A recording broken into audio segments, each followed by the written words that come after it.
Assalamualaikum warahmatullahi wabarakatuh. Apa kabar? Saya Herzmun Arif dari Forum News Network. Kasus Tom Lembong yang dijadikan tersangka oleh Kejaksaan Agung dalam dugaan korupsi impor gula mentah itu makin aneh, tapi sekaligus juga mencurigakan.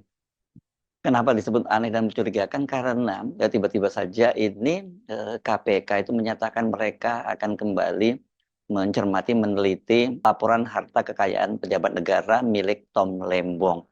Ini kan kemudian menimbulkan tanda tanya apa hubungannya dengan LHKPN dari Tom Lembong ini karena Tom Lembong ini kan menjadi pejabat pada pemerintahnya Jokowi itu pada periode 2015 sampai 2019. 2015 sampai 2016 dia menjadi Menteri Perdagangan dan kemudian 2016 sampai 2019 itu periode pertama pemerintahannya Jokowi dia itu digeser menjadi Ketua BKPM. Dan kalau soal LHKPN ini bukankah ini sebenarnya syarat untuk mereka yang masih menjabat dan ketika mengakhiri masa jabatannya biasanya begitu ya pejabatnya itu nanti dibandingkan gitu berapa harta yang dia miliki, apakah itu sesuai dengan profil dia atau tidak, dan kedua setelah nanti dia tidak menjabat apakah ada pertambahan yang cukup signifikan dari selama dia menjabat itu, karena dari situ nanti kemudian KPK bisa membuat analisis kalau terjadi lonjakan yang tidak sesuai dengan profilnya ya itu patut dicurigai. Nah, Tom Lembong ini kan sebelumnya dia dikenal sebagai pengusaha dan itu dari laporan harta kekayaannya ke KPK itu pada waktu itu tercatat hartanya itu sebanyak 101 miliar. Ini termasuk cukup besar ya, ini termasuk dia pejabat yang kaya. Tetapi memang yang agak menarik gitu dan unik kita sebut begitu, Tom Lembong itu tidak mencantumkan kepemilikan rumah dan juga kendaraan. Jadi memang agak aneh ya, punya harta begitu banyak, tapi dia tidak mencantumkan rumah dan kendaraannya. Dan inilah yang kemudian disorot oleh netizen dan kemudian KPK menyatakan akan memeriksa ini. Untuk apa kalau gitu KPK memeriksa kembali LHKPN ini? Apakah kemudian dikait-kaitkan dengan dugaan korupsi yang dilakukan oleh Tom Lembong? Sementara Kejaksaan sendiri kan sudah menyatakan bahwa mereka belum menemukan ada aliran uang korupsi itu ke Tom Lembong. Kalau toh ada korupsi kan sekarang ini juga dugaan korupsinya itu baru potensial loss gitu karena seharusnya pemerintah itu atau BUMN itu mendapatkan untung 400 miliar, tapi karena impornya gula itu kemudian diberikan pada swasta, jadi yang mendapatkan untung 400 miliar itu adalah perusahaan swasta. Karena itu kemudian ini disebutkan ada kerugian negara.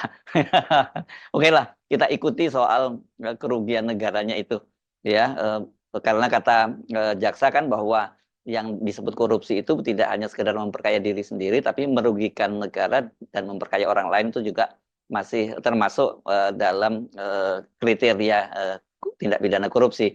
Walaupun ini kan ditantang oleh ICW untuk menjelaskan pasal-pasalnya. Sebab kata ICW salah satu syarat untuk disebut korupsi itu ketika ada mens rea-nya, ada niat jahatnya. Gitu. Nah kalau ini tidak ada aliran dana ke dia dan kemudian mens rea-nya di mana ya? Cuma menguntungkan orang lain. Kalau menguntungkan orang lain mungkin ini perusahaan milik saudaranya, bapaknya, anaknya, atau keponakannya, nah itu bisa dicurigai. Tapi kita sudahlah, kasus ini memang punya banyak keanehan. Yang mengejutkan ini tadi soal tindakan KPK yang akan memeriksa LHKPN-nya itu. Memang kalau dilihat dari LHKPN dari Tom Lembong ini juga cukup aneh dan unik menurut saya. Kenapa dia nggak punya mobil? Karena memang Tom Lembong ini dikenal kalau kemana-mana dia itu selalu naik kendaraan umum, taksi ya mungkin taksi. Sekarang kalau eranya sekarang taksi online gitu.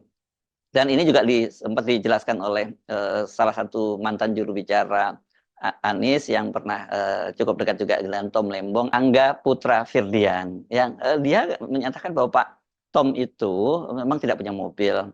Dan kalau Tom misalnya dia pernah menggunakan mobil pribadi itu kelihatannya mobil perusahaan, apalagi rumahnya katanya dekat dengan kantor. Dan Tom Lembong itu kemana-mana menggunakan taksi. Itu penjelasannya. Apakah kemudian kalau orang menggunakan taksi itu juga jadi dosa? Ini yang jadi menarik. Nah, kasus dari Tom ini sampai sekarang masih menimbulkan spekulasi. Macam-macam spekulasinya, ada yang menyebut ini bagian upaya dari operasi kotor menuju Pilpres 2029, yang target utamanya itu adalah Anies Baswedan. Karena apa? Karena Tom ini kan bersama dengan Anies Baswedan sedang mempersiapkan ormasnya para pendukungnya Anies Baswedan yang diperkirakan ini nantinya ketika menjelang pemilu 2029 nanti akan bermetamorfosa menjadi partai. Dan kalau itu terjadi dan kemudian Anies tetap eksis dengan ormasnya itu kan potensi dia untuk maju pada pemilu atau Pilpres 2029 itu jadi sangat besar dan ini bisa jadi hambatan buat Gibran Rakabuming yang dipastikan juga ingin maju pada Pilpres 2029.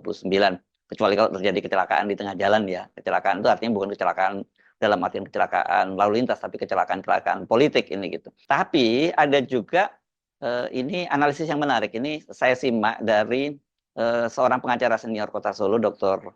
Muhammad Taufik, yang dia menyatakan bahwa mengapa kasus Tom Lembong ini kasus abal-abal itu kata dia kok sekarang menjadi terkesan dibesar-besarkan karena ini adalah untuk pengalihan isu. Setidaknya dua isu ya kalau kita lihat sekarang ini. Satu yang kemarin itu yang ya kalau yang ditangani oleh Kejaksaan Agung ya kasusnya Zarof Likar, ini seorang pejabat tinggi di Mahkamah Agung yang dia ternyata menjadi maklar kasus dan kemudian Kejaksaan Agung itu menemukan uang sampai 920 miliar dan perhiasan emas 51 kilogram. Kalau di total ini lebih dari 1 triliun atau tepatnya ya sekitar 1 triliun.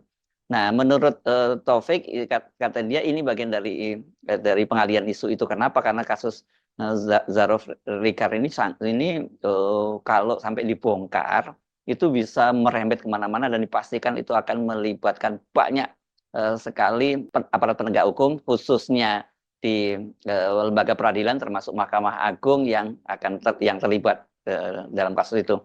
Dan kemudian apa kaitannya dengan Tom Lembong? Ya karena menurut Taufik ini kan tiba-tiba kita sedang terperangah, kita terheran-heran ada uang sebanyak itu di tengah rakyat Indonesia kesulitan makan, kok tiba-tiba muncul kasus Tom Lembong.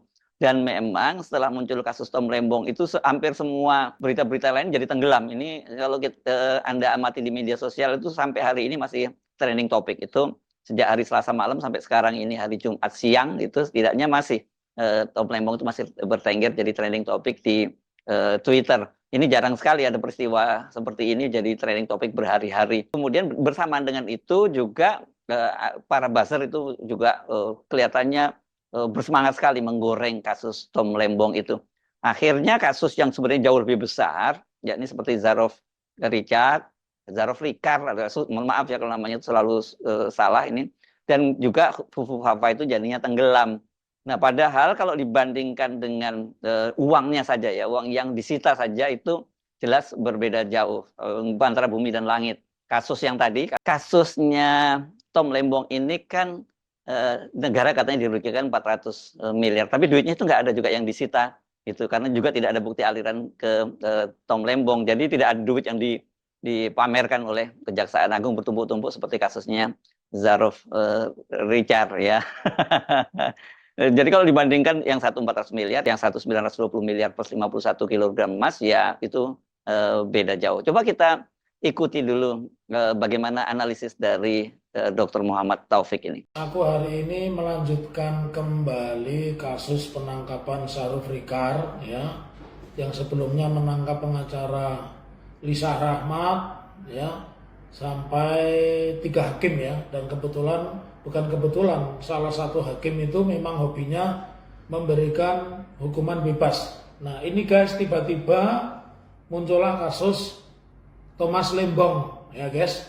Menurut saya Thomas Lembong ini intercept dan ini sangat pesanan. Kenapa? Karena impor gula ini terjadi pada tahun 2015-16 dan saat itu Thomas Lembong itu persoalannya administrasi, jadi sama sekali bukan korupsi. Nah oleh karena itu guys, jangan mau diarahkan atau displit perkara ini, diintercept lebih tepatnya, tiba-tiba konsentrasi kita kepada Thomas Lembong. Tapi tetaplah berkonsentrasi kepada Zarof Likar ya. Kenapa? Zarof Likar ini akan membuka bahwa saya 100% yakin karena praktek mafia kasus ini sudah 10 tahun, saya yakin ada hakim agung itu yang terlibat. Nah tiba-tiba ketika mau menyentuh ini diintercept Thomas Lembong. Jangan mau dengan permainan kejaksaan. Ini kejaksaan sudah di-intercept, ya, udah dipotong langkahnya. Ada yang ingin mengalihkan isu bukan lagi kepada Hakim Agung. Saya meyakini, seyakin-yakinnya Hakim Agung itu terlibat. Bagaimana mungkin mereka memutus perkara pembunuhan, kemudian yang terbukti hanya penganiayaan dan hukumannya 5 tahun. Secara hukum, hakim ini layak ditangkap. Kenapa? Karena menurut pengakuan Saruf Rikar, dia sudah ketemu salah satu hakim meski belum menyerahkan uang, dan dia sudah terima 1 miliar yang namanya Markus Saruf Rikar ini, guys. Jadi jangan mau dijebak perkara ini berhenti ke Thomas Lembong yang kasus abal-abal, tapi tetaplah konsentrasi. Dan saya yakin selama 10 tahun ini akan melibatkan menteri, ya, melibatkan tokoh politik, melibatkan konglomerat dan hakim-hakim agung yang lain. Saya yakin itu. Jadi tetaplah konsentrasi bagaimana Zakar ini atau Saruf Rikar ini dibongkar semua, hakim agung siapa dan perkara-perkara siapa, saya yakin akan terkuak. Jadi jangan mau diintercept dengan kasus Thomas Lembong. Jadilah orang merdeka, orang cerdas, pintar, hidup di alam merdeka. Masuk akal juga ya apa yang disampaikan oleh Dr. Muhammad Taufik ini. Ya, karena kok tiba-tiba saja kasus ini dimunculkan yang dia sebut sebagai kasus abal dan berita yang lain tenggelam semua. Coba untuk merefresh Anda kembali itu dan membandingkan secara visual antara kasusnya Tom Lembong dengan kasusnya Saruf Rikar, ini memang beda jauh banget ya. Kita simak lagi bagaimana ketika Direktur Penyidikan dari Jampitsus, yakni Abdul Qohar, menyampaikan jumpa pers waktu menggelar perkara kasusnya Saruf Rikar ini. Saya akan menyampaikan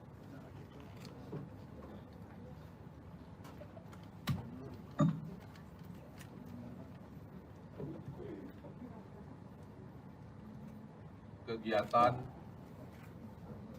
yang telah dilakukan oleh penyidik pada Jampitsus terkait dengan peristiwa Kurang dekat, Pak. atau Cakep nih. Mantep nih, mantep. Biar besok libur, perkara Pak. suap terhadap 4 tersangka yang sebagaimana sudah kami sampaikan 2 hari yang lalu. Dalam perkembangannya, penyidik mengembangkan perkara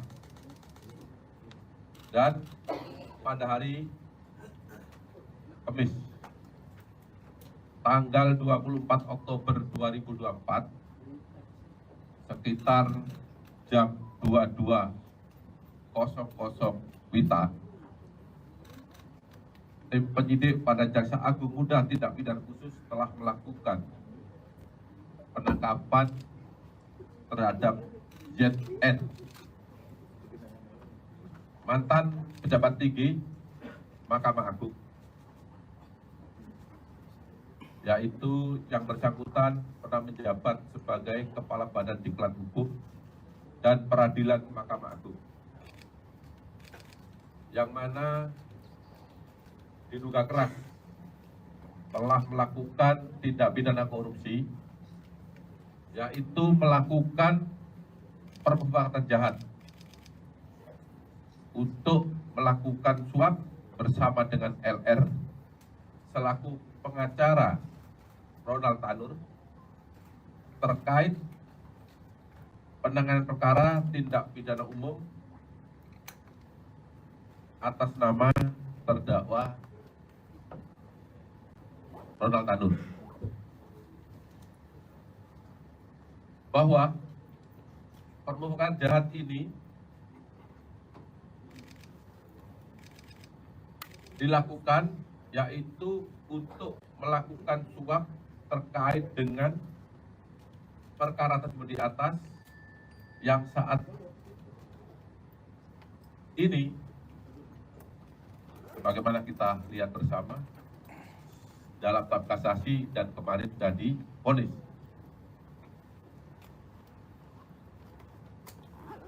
Ya, di mana saat itu Ronald Tanur dinyatakan bebas oleh pengadilan negeri dan kemudian melakukan kasasi yang kemarin kita dengan bersama putusannya.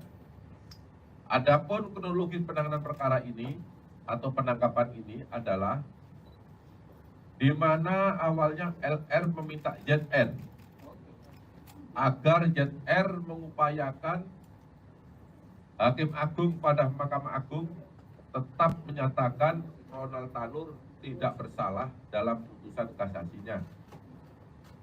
Dan LR menyampaikan kepada ZR akan menyiapkan uang atau dana sebesar 5 miliar untuk Hakim Agung, dan untuk ZR akan diberikan fee sebesar 1 miliar atas jasanya. Kemudian di dalam bulan Oktober tahun 2024, LR menyampaikan pesan kepada ZR akan mengantarkan uang sebesar 5 miliar. Uang tersebut sesuai dengan catatan LR, di dalam catatan ya, LR akan diperuntukkan atau diberikan kepada ZR adalah untuk Hakim Agung atas nama S, atas nama A, dan atas nama S lagi yang menangani perkara kasasi Ronald Tanur. Saya ulangi lagi, berdasarkan catatan yang diberikan oleh LR kepada ZN. Namun karena jumlahnya sangat banyak, ZR tidak mau menerima uang rupiah tersebut. Lalu ZR menyarankan uang tersebut agar ditukar dengan mata uang asing di salah satu money changer di Blok M, Jakarta Selatan. Setelah LR menukarkan uang rupiah dalam bentuk uang asing, lalu LR datang ke rumah ZR di Senayan, Jakarta Selatan untuk menyerahkan kepada ZR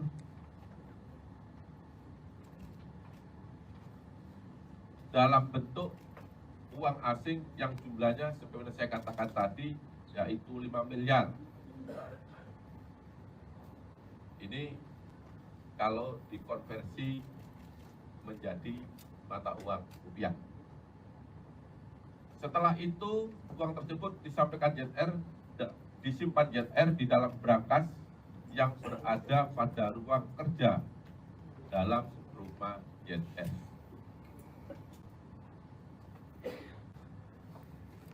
Selain perkara perbuatan jahat untuk melakukan suap tersebut, saudara ZR pada saat menjabat,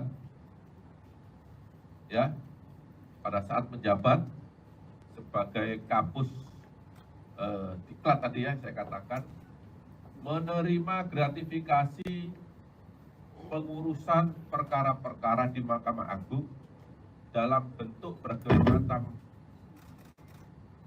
uang, ada yang rupiah dan ada yang mata uang asing. Sebagaimana kita lihat di depan ini, yang seluruhnya jika dikonversi dalam bentuk rupiah sejumlah 920 miliar 912 juta 303.714 rupiah. Dan emas batangan seberat 51 kg. Ini yang ada di depan. Jaksa penyidik pada Jampitsus pada hari Kamis tanggal 24 Oktober 2024 telah melakukan penggeledahan di rumah ZR yang berlokasi di kawasan Senayan, Jakarta Selatan, dan penginapan ZR di Hotel Le Mardian, Bali. Jadi dua tempat itu tanggal 24 malam dilakukan penggeledahan dan ditemukan beberapa barang sebagai berikut. Yang pertama, di rumah YR di kawasan Senayan, Jakarta, ditemukan uang dolar Singapura sebanyak 74.494.427 rupiah. Maaf, Singapura, dolar Singapura. Kemudian sebanyak 1.897.362 US dollar. Kemudian sebanyak 71.200 euro. Kemudian mata uang Hongkong 483.320 dan mata uang rupiah 5.725.075.075 rupiah. Jika dikonversi, sudah saya sampaikan tadi di depan, yaitu sekitar 912.303.714 rupiah. Kemudian yang logam mulia, kepingan 100 gram sebanyak 449 buah, dan logam mulia emas antam kepingan 100 gram 20 buah, sehingga total logam emas jenis antam seluruhnya berjumlah 46,9 kg.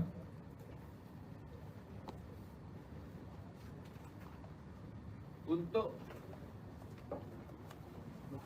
barang bukti selanjutnya yang juga ditemukan di rumah terdakwa adalah satu buah dompet warna pink, 12 keping emas logam mulia, satu keping emas logam mulia yang beratnya 50 kg, 50 gram, satu buah dompet pink garis yang berisikan 7 keping emas logam mulia antam masing-masing 100 gram, 3 keping emas logam mulia PT antam masing-masing 50 gram, satu dompet wanita berisi 1 keping emas logam mulia PT antam beratnya 1 kg, satu buah plastik warna abu-abu berisi 10 keping emas masing-masing 100 gram, 3 lembar sertifikat diamond, 3 lembar kwitansi toko emas, ya. Kemudian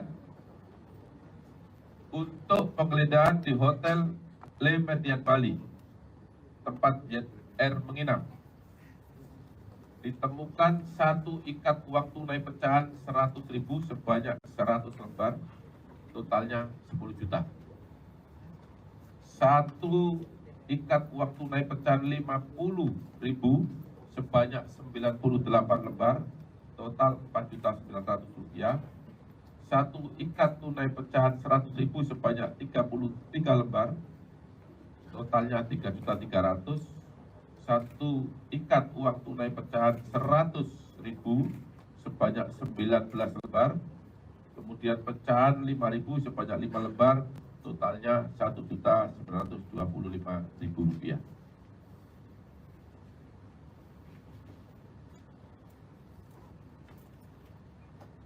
Kemudian juga dilakukan penyitaan beberapa barang elektronik berupa HP milik tersangka YR. Setelah dilakukan pemeriksaan,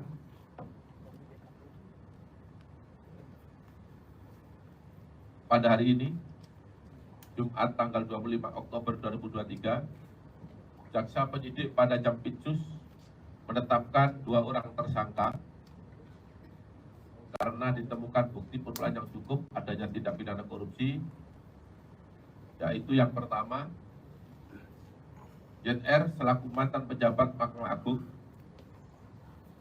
sebagai tersangka permufakatan jahat suap dan gratifikasi berdasarkan surat perintah penetapan tersangka nomor TAP 56-2-10-2024. Kemudian saudara LR selaku pengacara Ronald Tanur sebagai tersangka permufakatan jahat untuk melakukan suap berdasarkan surat perintah penetapan tersangka nomor TAP 60-F-2-FD-10/2024 terhadap tersangka YR tersebut dilakukan penahanan di rutan selama 20 hari ke depan. Sedangkan terhadap tersangka LR dalam kasus ini tidak dilakukan penahanan karena penyidik telah melakukan penahanan terhadap yang bersangkutan dalam kasus yang kita ketahui diduga memberikan suap pada 3 tersangka sebagaimana telah saya umumkan pada 2 hari yang lalu. Para tersangka diduga melanggar untuk ZR yaitu pasal 5 ayat 1, junto pasal 15, junto pasal 18 Undang-Undang Nomor 31 tahun 1999 sebagaimana telah diubah dengan Undang-Undang Nomor 20 tahun 2001 tentang pemberantasan tindak pidana korupsi. Dan kedua, pasal 12 huruf B besar junto pasal 18 Undang-Undang 31 tahun 1999 tentang pemberantasan tindak pidana korupsi sebagaimana diubah dengan Undang-Undang Nomor 20 tahun 2001. Untuk tersangka LR dalam perkara ini melanggar pasal 5 ayat 1, junto pasal 15, junto pasal 18 Undang-Undang Nomor 31 tahun 1999 tentang pemberantasan tindak pidana korupsi sebagaimana diubah dengan Undang-Undang Nomor 20 tahun 2001. Coba siapa yang nggak melotot itu, lihat tumpukan duit sebanyak itu. Ini saya kira ini yang terbesar yang pernah dipajang oleh kejaksaan. Nah, terus duitnya siapa itu? Banyak yang menyebut ya itu memang duitnya Zarov Richard dan katanya jauh lebih banyak dari itu. Karena Zarov Richard ini adalah pejabat tinggi di Mahkamah Agung, dia kepala Badan Balitbang ya, Badan Pusat Pendidikannya kalau gitu namanya tepatnya saya kurang ingat ya gitu. Tapi pokoknya dia pejabat tinggi di bidang pendidikan lah, pendidikan dan latihan dari Mahkamah Agung, dan itu katanya uang itu diperoleh selama dia menjadi maklar kasus antara tahun 2012 sampai 2022, itu selama 10 tahun. Itu kan pengakuannya Zarov Richard, dan diduga katanya masih ada duit lebih banyak lagi. Nah, tapi kalau Pak Mahfud MD ini mantan Menko Polhukam, dia tidak yakin tuh bahwa itu duitnya Zarov Richard sendiri, tapi kata dia itu duit yang akan dibagi-bagikan ke hakim-hakim di Mahkamah Agung. Wah, ini lebih serius lagi ya. Nah, kalau betul seperti yang dikatakan oleh Pak Mahfud MD, kan berarti memang kasus ini harus segera ditutup, dan itu dilokalisir saja, cukup hanya Zarov Richard saja yang jadi terdakwa nantinya, dan nanti kalau setelah dipersidangkan kan bisa diatur-atur lah hukumannya, mungkin cukup berat nanti di pengadilan tingkat pertama dibanding di sama, dan kemudian di Mahkamah Agung bisa dikurangi hukumannya, dan ketika dia nanti masuk di penjara juga dia bisa dapat fasilitas yang enak lah, karena jangan dikira para terpidana korupsi itu hidupnya susah. Ini Anda pasti menyimak kan kasus-kasus di lembaga pemasyarakatan suka miskin itu banyak sekali kasusnya di kedapatan bahwa para narapidana itu bisa menikmati hidup selama di sana ya. Yang kasusnya Setia Novanto misalnya ketangkap bisa jalan-jalan, atau kasusnya Wawan, adiknya mantan gubernur Banten Ratu Atut Khoisiah yang masih kedapatan malah bisa memboking perempuan-perempuan cantik yang kebanyakan juga adalah selebritis maupun artis gitu. Jadi kasusnya aman, dia tidak akan menderita kalau dia koruptor, apalagi dengan koruptor kelas kakap model Zarov Richard ini. Nah, bagaimana dengan kaitannya dengan Fufu Fafa? Ini yang saya banyak diingatkan oleh para viewer dari Hertz Buno Point maupun FNN. Jangan sampai kemudian kita terfokus pada kasusnya Tom Lembong, kasus yang disebut tadi kasus abal-abal, sementara kasus yang jauh lebih serius, yakni kasus Fufu Fafa ini dilupakan begitu saja. Oke, saya kira kita mesti kawal terus kasus Zarov Richard dan kasus Fufu Fafa. Tapi tentu saja kasusnya Tom Lembong juga harus terus kita kawal, karena ini kasus Tom Lembong ini mendapat banyak perhatian dari kalangan netizen dan juga sejumlah tokoh yang mereka berani menyampaikan testimoni bahwa Tom Lembong itu adalah orang baik. Yang pasti yang sudah memberikan testimonial Anies Baswedan dan kemudian juga mantan Wakil Menteri Luar Negeri Dino Patijalal. Kalau Dino Patijalal malah lebih seru lagi karena dia menyatakan Tom Lembong ini sekarang banyak musuhnya karena dia berani membongkar kejahatan-kejahatan yang dilakukan oleh atasannya. Siapa sih atasannya Pak Tom Lembong? Kalau mengacu pada jabatan dia sebelumnya, yakni sebagai Menteri Perdagangan dan juga Kepala BKPM, ya atasannya itu adalah Pak Jokowi, Pak Mulyono gitu. Dan Pak Mulyono itu siapa? Ya Pak Mulyono itu adalah bapaknya Fufu Fafa gitu ya. Ini netizen ya yang menyebutnya seperti itu. Yang Fufu Fafa itu sekarang banyak sekali netizen yang tidak menyebut Wapres Gibran tapi menyebutnya sebagai Fufu Fafa.